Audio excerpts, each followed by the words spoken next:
Hey there, it's CJ Miller. I'm in Shreveport, Louisiana,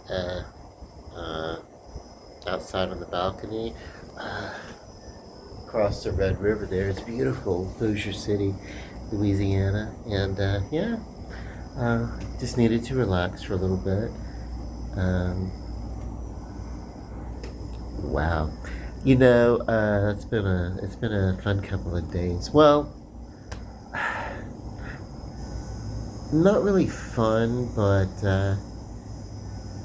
busy. I had fun today, and yesterday was just like a mixture of everything. We had my brother-in-law's memorial service uh, was yesterday, and of course I had it here at the apartment. I have I have those long tables, and in our group, I was like, my space was the most practical. And so yeah, so we did the memorial, and then trying to think in my head the amount of people that came for the dinner. We went to the memorial, and then we had to go by and it was a veteran. It was a like a veterans memorial service or whatever. Uh, it was really pretty. It's really beautiful service, you know. But yeah, uh, I had a couple of things to do. Actually, it really started the day before. We had to go to the get some groceries and things because we were having the dinner over here, and the whole idea was to do kind of a barbecue. Well, we don't have grills here, and we were going to do the barbecue at my sister's house, but it was turning into a larger gathering. Um, and so we just wanted some place that was going to be, where people could, kind of sit around and have their food and everything. So we kind of nixed the grill idea, and I did sausages, hot dogs, burgers, and some things here, So yeah. Um,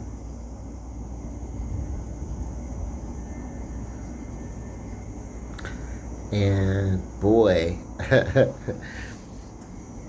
I love, I love to host. I love people to come over. I love that. I love to uh, get in there and make a lot of food. Um, but because we had like a lot of people, and so I did the yeah, the irons in the fire, so to speak. There's a lot of pans on the stove. I had two large skillets going that I was like keeping burgers going constantly, and then I had uh, sausages. These great sausages were wonderful. They were like huge, but they like a spicy sausage with some cheese, and I don't even know. Um, we it's just something that we tried out. Uh, uh, when they had like samples in the store, and then we were like, these are the ones that we want, and so yeah, we got that. So, and then of course hot dogs, and of course I didn't do the homemade baked beans or anything. I don't eat beans, but uh, yeah, we have people that love them. We're from Louisiana. It's like a lot of our people love beans. So so yeah, they did that. They did the baked beans, and then in a can, and so I basically just had to keep those on the stove. So and what else? Our mac and cheese. Gotta have mac and cheese. That's kind of a thing, Gotta have mac and cheese at this kind of stuff. We were gonna do some potato salad. We didn't get around to it. Uh, I'm pretty good with eggs. like deviled eggs. But what happened? My goofishness. I boiled the eggs, but just underboiled them, which is not a big deal. It probably still would have worked out fine, but I didn't peel the eggs after I boiled them. I actually refrigerated them, and the peels did not come off, or they weren't coming off to get like a, you know, yeah. You have to, you can really get away with doing like you can use a boiled egg that doesn't work very well for an egg salad. You can do that. It's great. You can do that. But what you cannot do is you cannot make a deviled egg. One that looks interesting. You can. I mean, you could do it. You can make the recipe and everything like that. But your whites are going to be all choppy looking and everything. So it wasn't peeling right. And I boiled the eggs and blah, blah, blah. So we didn't have potato salad. We didn't have deviled eggs. But this was our my brother-in-law's memorial, and he's a guy that's like quirky and always a little bit out of step anyway, like most of our group and our family and everything. So it was apropos to the event, but it was very busy. We had some, yeah. But we discovered this cake that I didn't bake the cake there either, because it was like I could given enough time, to pull everything together. I can really throw down. This was just kind of something that I just had had to put together. But the whole idea was that we wanted to be able to sit and visit and talk and everything like that. So, but yeah.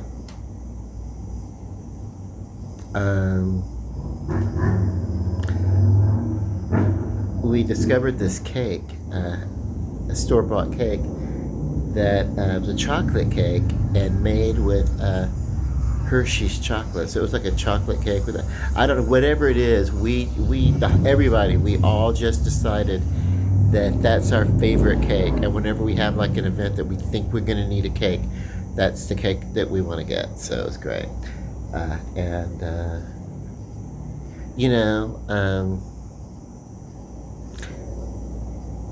Days of or times of memorializing, it's always a little bittersweet, because there's always the, hey, we're gonna miss this person, but then there's always the point in getting around and just finding comfort in the company and the food and the this and the that and everything like that. So, my great nephew, one of my great nephews, was with us, and was like, well, I don't really want to eat a burger or a hot dog. I'm like, I don't know what 14-year-old doesn't eat a hot dog, or a burger or whatever.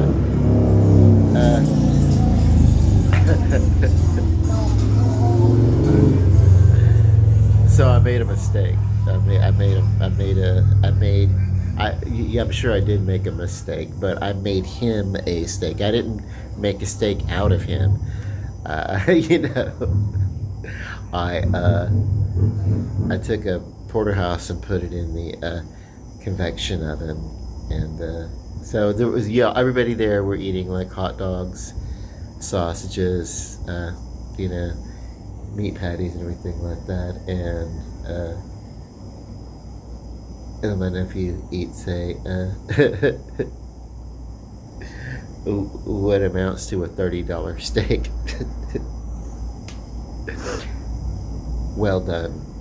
Well done. But yeah, I remember being young and I wanted my steaks well done too, so that's cool. So, I actually, it wasn't until, I started working in restaurants that I had a very narrow, or how should I want to say narrow mind, but really my palate was not sophisticated at all. Like there was nothing, anything. I I didn't eat my first like bite of lettuce until I was yeah, I was 19 years old, and I was living in Owensboro, Kentucky, and my roommates, one of them, along made a dinner, and among what he made was a Caesar salad with homemade croutons and everything like that. And it's like, well, maybe I could just, like take this salad and cut it up into little bits and not actually chew it and avoid tasting it, and I can just kind of like swallow it, because I would, and so I would say food is where my more open view of some things started with the salad. Oh my God, I can't even remember that dude's name. The one guy was Kevin Hillard, and God, the guy, was it Scott? Well, I can't remember, Michael. I don't know. I don't remember his name. I don't know. Anyway, he made the salad and some other foods and stuff like that too. But he was like, and it's like, well, I can't be. Uh, yeah, I had already by that time been through a couple of situations where I just had an appreciation for food that I did not have before, because I had been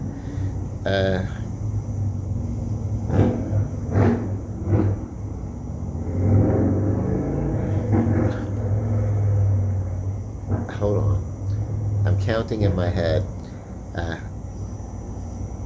some places that I'd been to. One, two, three.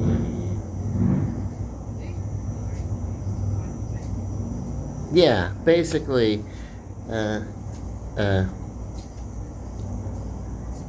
off the top of my head, by that point, 4 really, really good reasons why, hey, if there's food, you eat the good food.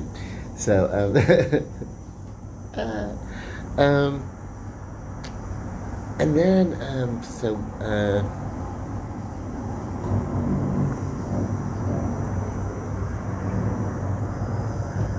gonna start talking about that. Oh, food. I don't know.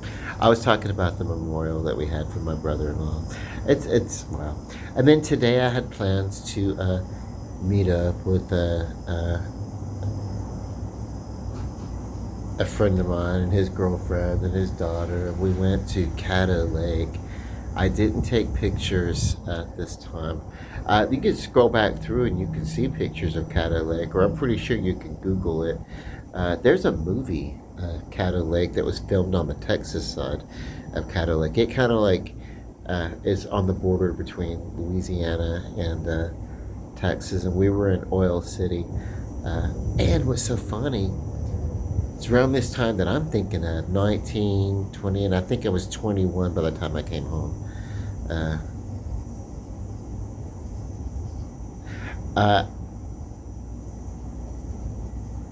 Yeah, I was working for a family, the Sellers, and that was a situation I talked about before, where I was brought in to help care for the mother, who was semi invalid, and basically just to help manage the daily goings on of the house.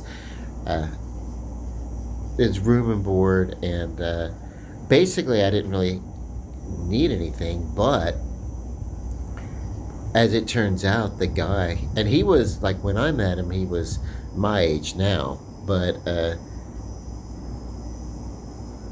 boy, people sure did age differently back then. I'll put it that way.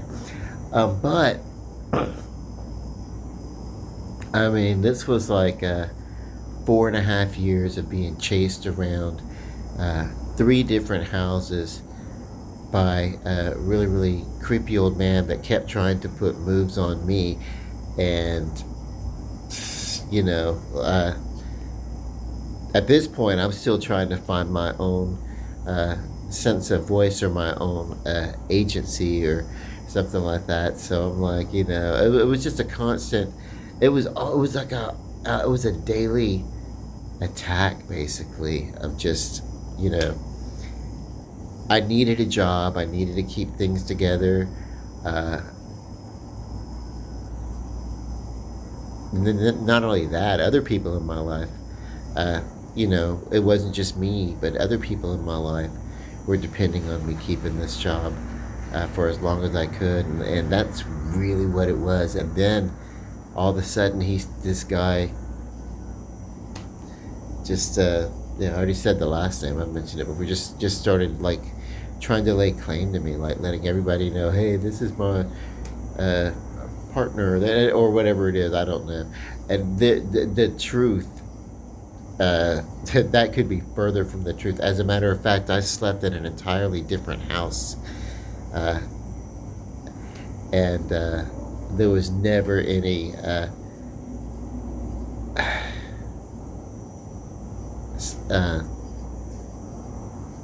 sexual contact at all, or anything like that. I would never, uh, never. But yeah, I don't know. And I think by the other people that were in my life, that were really dependent on uh, me having this job, and I don't know. It's like, for some reason, I was the go-to person for a while. Anytime somebody needed, and God, I felt so drained by the end of like 4.5 years or something like that. It was like I just really couldn't deal with it anymore, and it really all came to a head one day. Long story short, uh, and it's like, there were times when I would like, hey, I'm gonna go do something else. I'm gonna go live someplace else, go do something else. I'm gonna figure something out, and all those around me would just like be like, oh my God, no, you can't possibly, you won't be able to succeed. Whatever. So it's like, there was just a lot of things going on during my 20s, and then I kind of broke out of that and kind of floated around for a little bit. But the only way, I think, at this point, looking back, I think there was a time that I actually kind of had to kind of make sort of an uproar and break that situation and make it no longer a possibility. Otherwise, I wasn't going to know how to move on from it. So yeah, how dramatic was that, right? I'm so much more at ease with the way things are today. But Caddo Lake, we're at this Caddo Lake today, where I was reflecting with some people and just telling them, oh my God, not only did I spend a lot of time at that lake as an adolescent, but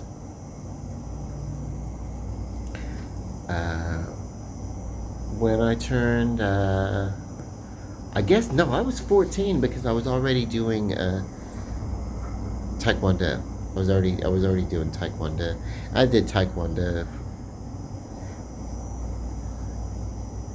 So for about 4.5, 5 years, yeah, I did that, because I started that in 13, or yeah, or right after I turned, yeah, whatever. So anyway, Taekwondo, and then yeah, but I spent so much time at this lake. We had friends of the family that I'd go stay with most of the summers and a lot of my weekends and everything. So yeah, it was kind of like so much fun. I yeah. spent a lot of time in the water. Just kind of like uh, Mike was handling the grill.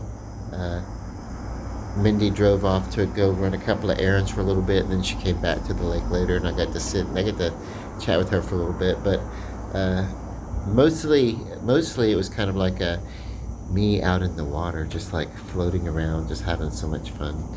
And you know, God, it's one of my favorite spots, and it's actually in one of my stories that I'm going to be writing. Uh, that I'm going to get out next year. I have a collection of short stories.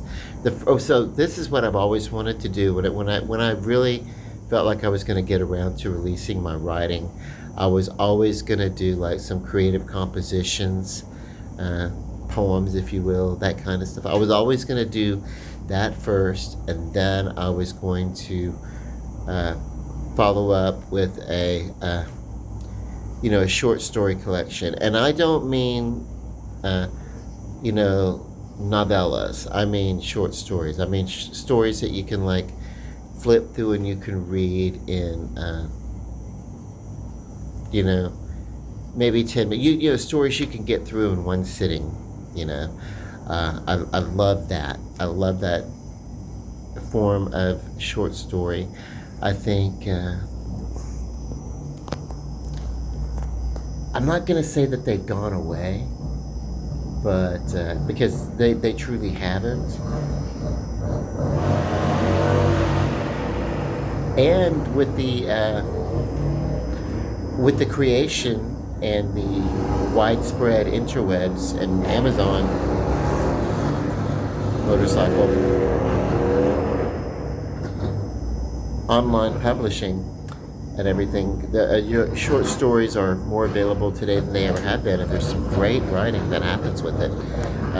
These people have more free reign with the word, but I always knew I was going to do poetry first, and then I was going to do a collection of short stories. And there have been a few masters, I was going to say. Edgar Allan Poe probably perfected it for his time, and then it was that perfection was escalated by H.P. Lovecraft, who was just, and Ray Bradbury, and then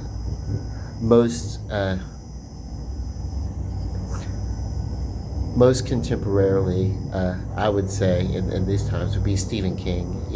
Certainly the most prolific of our time. But there's Clive Barker, some of the,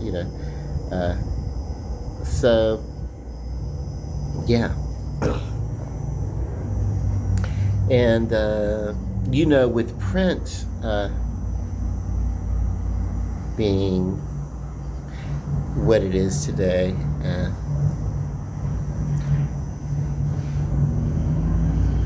people put together videos and things like that. So it's really, macabre stories and tales. You don't really get...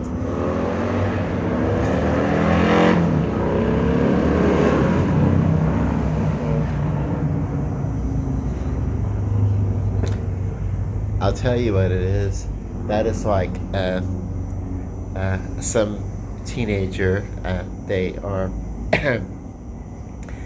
they have the car for the night. They're probably hot rodding around. Let me go get a drink. Hang on. I don't know. Did you guys ever do that? Like, get your... go have a car, and then you just go like spinning around and go being stupid crazy with the car.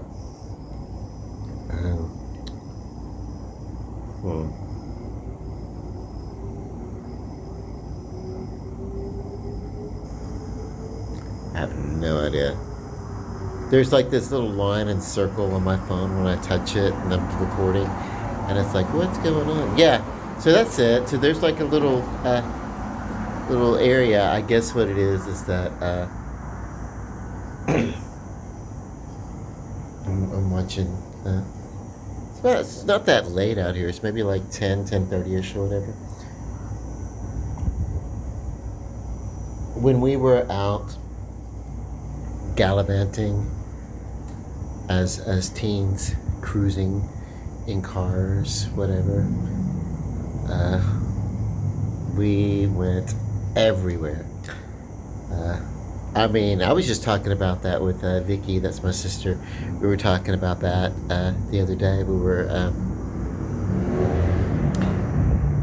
like all the little towns and cities, all the little bitty communities that are around that surround our cities.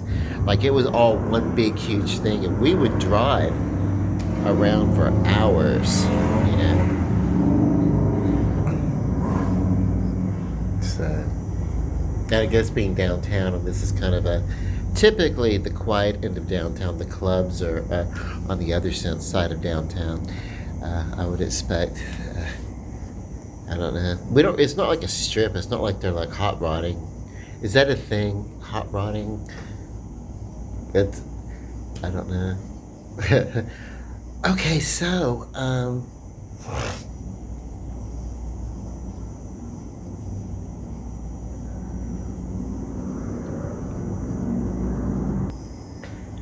so anyway, back to Caddo Lake. I was talking about Caddo Lake, and I had so much fun out there growing up, and I'm telling you, during the year, the school year, the I was going to school, I would go.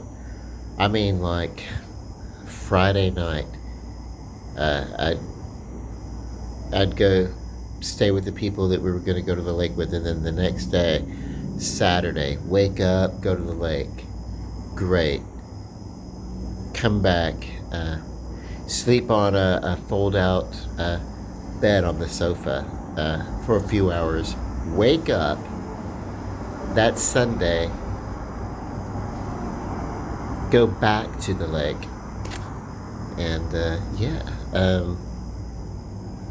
and that was my weekend. And I would be like so seriously sunburned by the weekend, but it would last me through the week. And I don't know, I didn't think anything about it then. Today, if I go out in the sun, I really look at because I'm a very pale person naturally. I'm like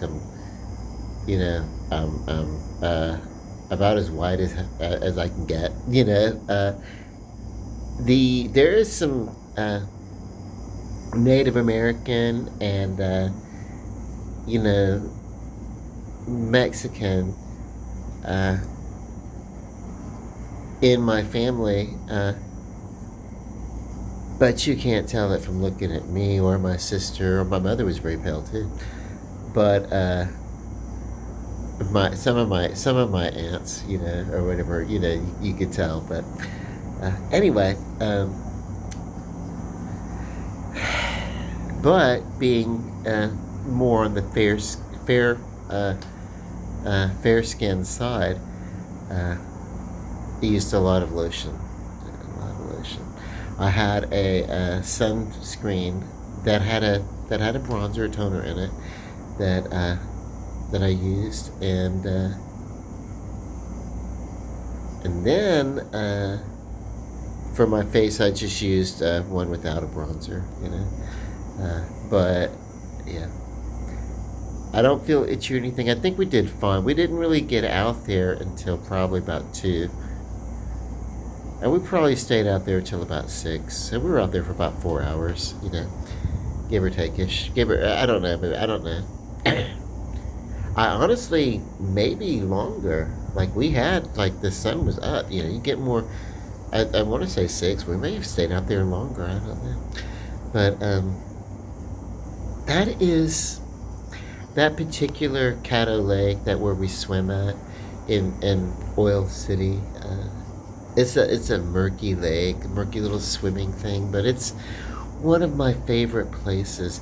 I was talking to Mindy. I was like, wow, it's like, I do remember this, but we brought out blankets and we laid them out. There was an actual beach. There was a sandiness. There was a beach, But this water today went all the way up. So we've had, okay, a couple of things.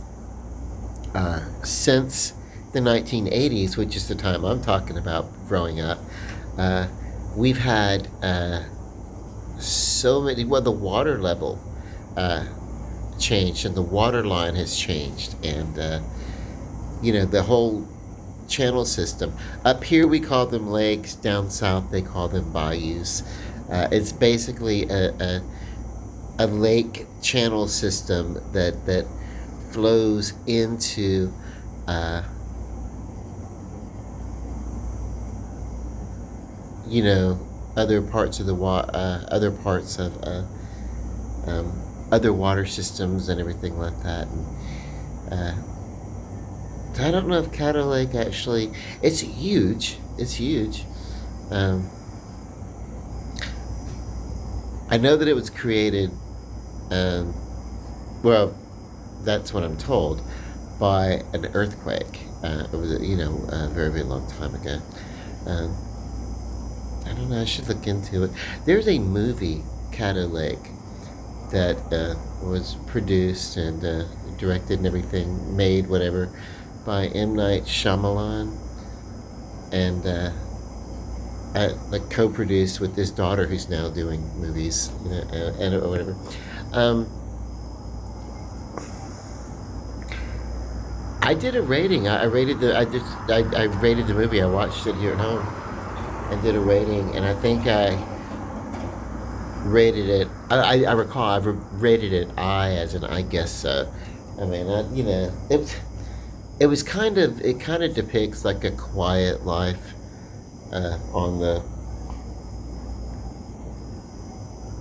around here. We have the city, where the Shreveport and everything like that, but then like a lot of towns around here are kind of rural. How do you say that word? Rural. uh, what was that word? Sound like I'm growling. Rural, rural,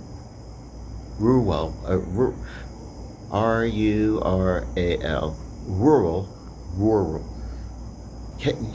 You say that word and try to make it not sound weird. Okay.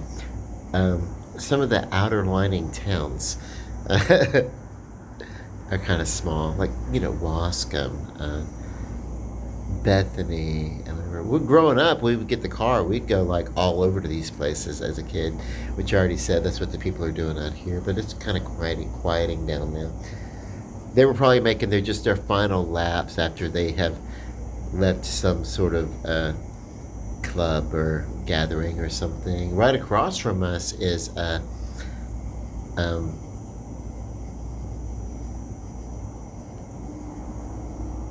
50 Cent Studios, G Unit Studios or whatever. So could have been something going on over there. But anyway, who knows, right? I had, whereas yesterday was a kind of a hectic day, but a good day, very productive day. Getting things done, being of service to others. I love that. I love having people coming over and saying, "Hey," so I love that. It's one of my favorite things to do. Cook and eat food, and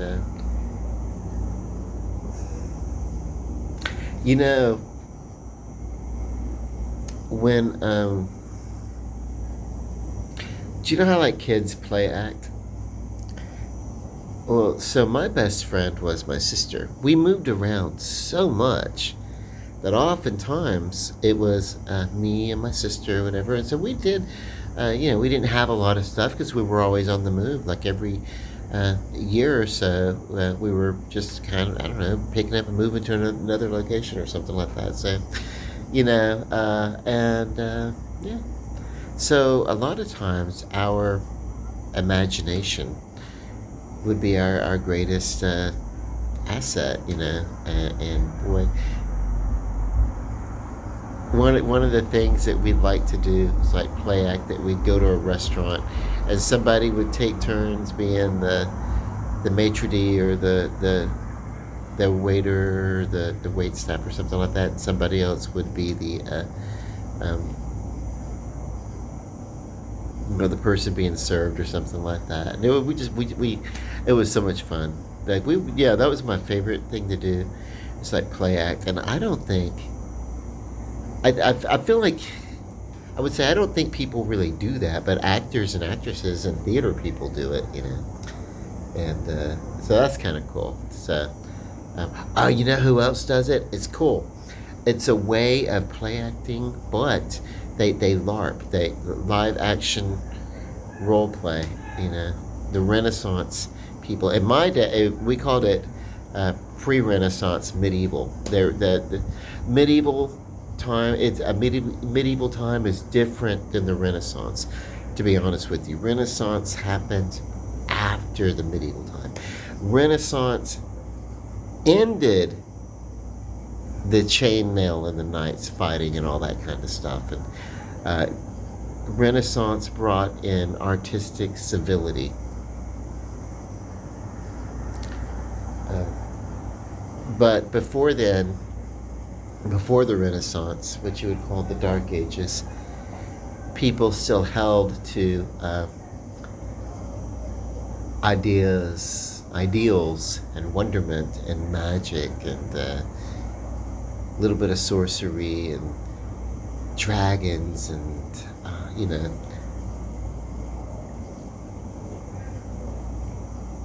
of course, there was a lot that had not been, discovered or realized or learned, innovated, created, or invented at that point in European history and Asian history, and really that all the way down to like everything. I would say that maybe that doesn't quite translate over to the Americas, because that's the New World or whatever. No.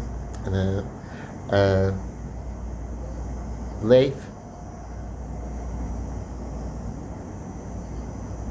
Erikson, was it Leif Erikson? Yeah, he was credited actually with being on the Americans like about 500 years, I think, before the Spanish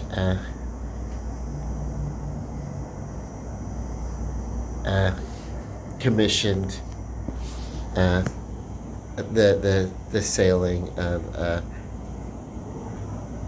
Christopher Columbus. And I need to brush up on my history, but I'm also questioning a lot of the history that I was taught too, because it's like Christopher Columbus discovered America, and the Nina Pinta and the Santa Maria, but then there was a Mayflower, and what, like I don't know, I don't, the hell did Christopher Columbus sail on the three ships, the Nina Pinta and the Santa Maria, and then he went back. He sent a ship back or something, or what? I don't know.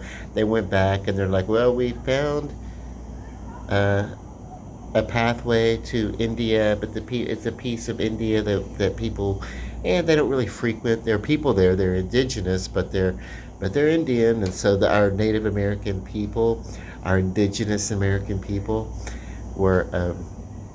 Called Indians, and but to communicate, but now of course that's not politically correct, except I know people who are who were raised and self-refer as Indian, and I don't know, it's so weird.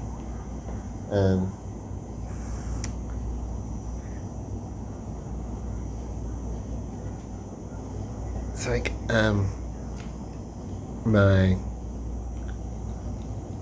my friends that happen to be black. I'm like, well, what do you want to be referred to as Native American or Black American or African American, or I mean, it's like I want to respect. I think it's okay to communicate and ask about things, and you just want to be respectful about it, But I don't know. But what else? Uh,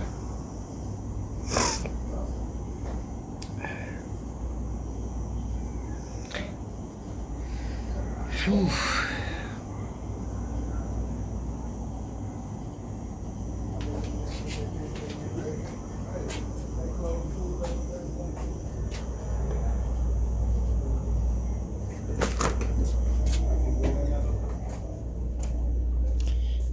I come back inside. I'm still talking, but my neighbors downstairs. My neighbors downstairs came out, and I didn't want to be talking to myself while they're downstairs in their balcony down there. I'm already a little warped enough. So anyway, there's no real point to this video. I just wanted to express the fullness of my life. And, first off, when I do have that occasion to host people for whatever, be it just a casual dinner or a holiday or something like that, it really does make my apartment feel more like a home. Don't get me wrong. I don't want a roommate. I don't want a housemate. I want to live alone. If I ever start dating somebody, that somebody is going to have their own damn apartment. I can spend the night with them. They can spend the night with me. We can do what we do, whatever. But also, I need my own quarters. And I have that, So, and it's always going to be that. And then, what else?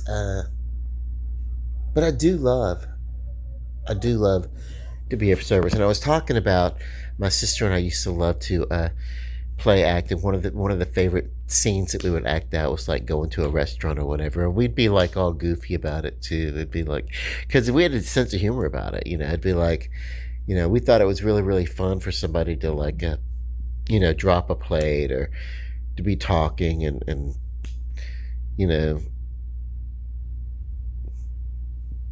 hear something funny while you're taking a drink or something. And it was and we'd be here, let me pour you here's this great champagne or something like that, and it'd be a 2-liter of Coca-Cola, shake Coca-Cola, whatever. So yeah, it was so much fun. It's that imagination when you really don't have a lot. And then back then it was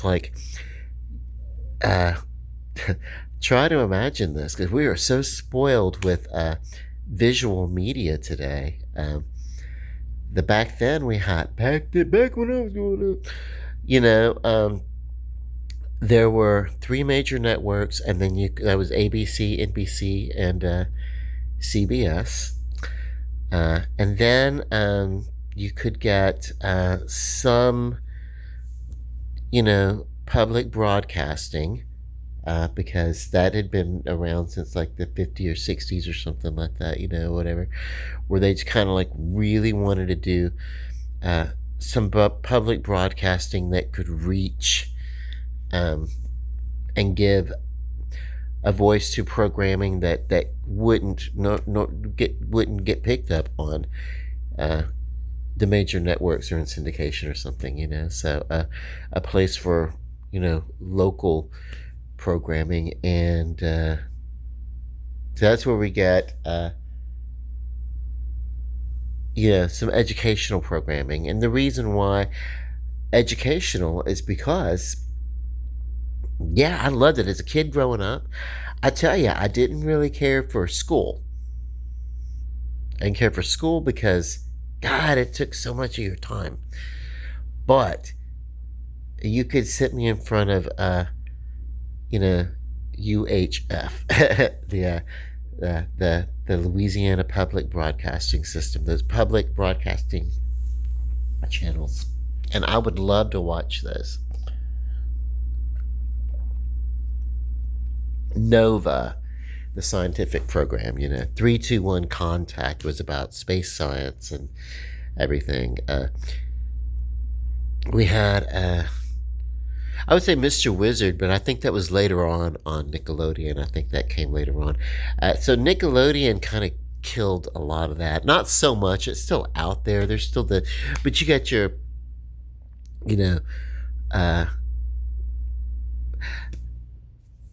Sesame Street, Mr. Rogers' Neighborhood, the children's programming, you're going to be able to get, especially if there's some education to it, you're going to be able to get grant money for that. That's there. If you can do that, you're going to find that. I just don't want to. I don't want to limit myself in any sort of like visual media or art or something like that. When even these YouTube channels and they're like, is this for children? Well, I don't think what I do is like would be necessarily offensive to parents of children or anything like that. But I don't do. It's not programming for children. I'm not talking to, children. Hey, that's not what this is about. So this is basically just, talking about my love of Shreveport. And in this case, it stems from me being around that Caddo Lake. God, I had such a fun time. I really wish I could get out there a lot more often, and I would. But yeah, there were people out there. I think what it is there's Cypress Lake. Uh, is a place where you go and you pay to go in, and there's a cypress park and everything like that, and you can go and they have cabins and this and that. Because you pay a fee to get in, it supports and they maintain and they this is Caddo Parish maintains this lake, this Caddo Lake where we swim at, and our taxes cover that, so we don't have to pay to go in. And it is a public, and you can get there's a place I want to take tents. I want to take a tent, and I want to go out there and set up a tent. And I've got an air mattress that I want to blow up and make nice for it and everything like that. If I can't get anyone to go and stay out there, maybe one of these days I could just like go out there and take a car and set up a tent and just I don't know. It'd be really fun to just live out there. I don't. Yeah, it'd be fun. I'd be fun to do it, but it'd be fun to do it with people. Now I know people. A friend of mine, Mike. The one I was out there, but I talk about Mike a lot. So his idea of just like survival is just going to, you know, whatever you can like put in a bag you can take with you, that kind of thing. And that's like, bivouac or whatever. And we did that in the military, but he was like, no, survivalist, like, oh my God, I don't want to go to like, I don't want to do that whole like survivor thing, that, but yeah, that's, he would do that, And the reason why I don't want to do it is because there have been times in my younger life when I was living outside for a while, and it's like, wow, I don't find not having a bed or a room to put it in. I don't find that an enriching experience, But what else?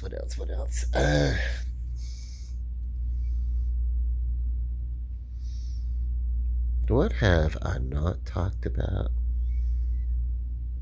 You know what I want to do though? I would love to. I don't know. No, it's a dumb idea. I get these weird things that I want to do, and blah blah blah.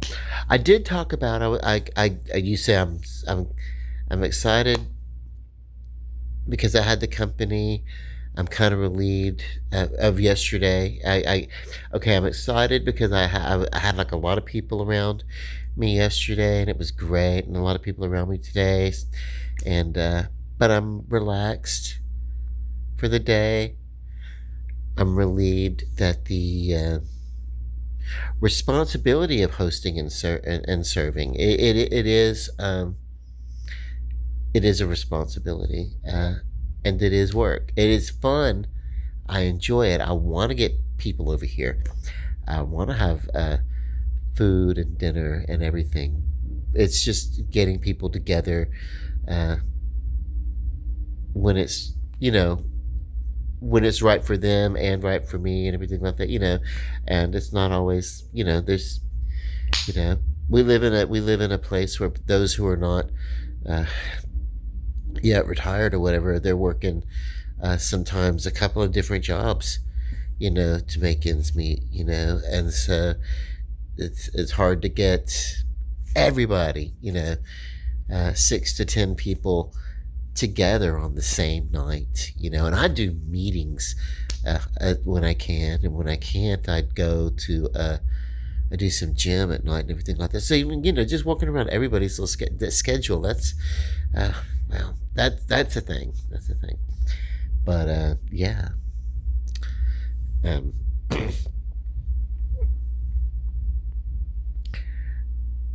um,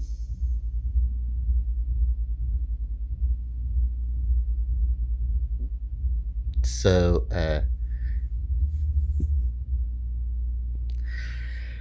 let's see. Uh, yeah, just to sum it up, it's been just a whirlwind of uh, emotion and event, and you know, it's been good. It's been good. So yeah, probably the best thing I need to do is like, uh, you know, relax a little bit, enjoy a little bit of Shea Coca Cola Zero, and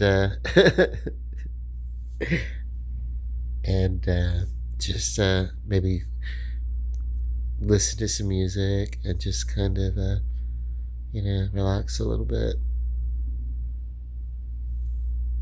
So I'm gonna bid you love and light, peace, good night.